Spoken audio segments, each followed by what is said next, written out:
សួស្តីអ្នកទាំងអស់គ្នាថ្ងៃនេះយើងនឹងស្វែងយល់អំពីខ្មែរលេងដែលជាគម្រោងដ៏សំខាន់មួយកំពុងចូលរួមបំបែករបាំងភាសាខ្មែរនៅក្នុងពិភព Digital សម្រាប់អ្នកប្រើប្រាស់ភាសាខ្មែររាប់លាននាក់នៅក្នុងប្រព័ន្ធបច្ចេកវិទ្យាមិនមែនជារឿងងាយស្រួលនោះទេខណៈដែលអ្នកប្រើប្រាស់ភាសាអង់គ្លេសអាចវាយអក្សរពិនិត្យអក្ខរាវិរុទ្ធបែងចែកពាក្យនិងរៀបចំឯកសារបានយ៉ាងរលូនប៉ុន្តែសម្រាប់ភាសាខ្មែរវិញកិច្ចការសាមញ្ញទាំងនេះនៅតែជាបញ្ហាចោទនៅឡើយនេះហើយជារបាំងភាសាខ្មែរលើពិភព Digital ហើយខ្មែរលេងត្រូវបានបង្កើតឡើងដើម្បីបំពេញចន្លោះប្រហោងនេះសូមសាកល្បងគិតមើលពីសកម្មភាពប្រចាំថ្ងៃដូចជាការផ្ញើសារការស្វែងរកព័ត៌មានការសរសេរកិច្ចការសិក្សា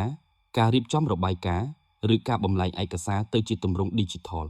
កិច្ចការទាំងនេះគួរតែជារឿងងាយស្រួល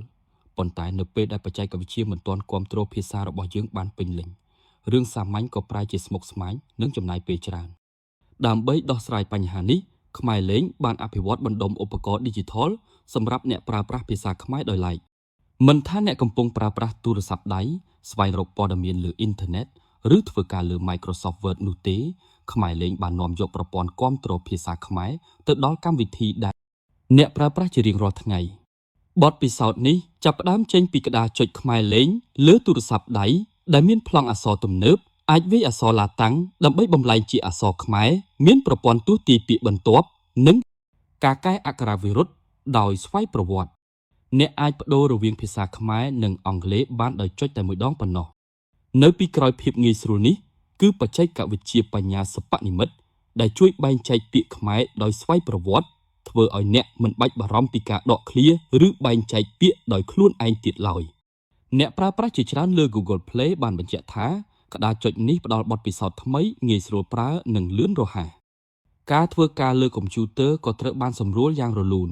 តាមរយៈកម្មវិធីពិនិត្យអក្ខរាវិរុទ្ធលើ Browser ឧបករណ៍បំលែង Unicode ទំនើបប្រព័ន្ធបែងចែកពាក្យនិងកម្មវិធីបន្ថែមសម្រាប់ Microsoft Word ផ្ទាល់តែម្ដងលើសពីនេះខ្មែរលេងមានឧបករណ៍ដ៏លេចធ្លោមួយទៀតគឺខ្មែរលេង OCR ដែលជាបច្ចេកវិទ្យាទាញយកអត្ថបទពីរូបភាពគ្រាន់តែជ្រើសរើសរូបភាពដែលមានអត្ថបទខ្មែរលេង OCR នឹងទាញយកអត្ថបទនោះមកជាទម្រង់អត្ថបទ Digital ដែលអាចកែសម្រួលបានភ្លាមឧបករណ៍នេះបានជួយសន្សំសំចៃពេលវេលាយ៉ាងច្រើនសម្រាប់សិស្សគ្រូបង្រៀនអ្នកស្រាវជ្រាវនិងអ្នកជំនាញពីការវាយអត្ថបទឡើងវិញដោយដៃ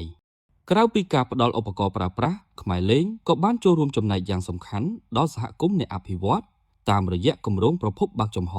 ទាំងលើបច្ចេកវិទ្យាក្តារចុចប្រព័ន្ធស្វែងរកនិង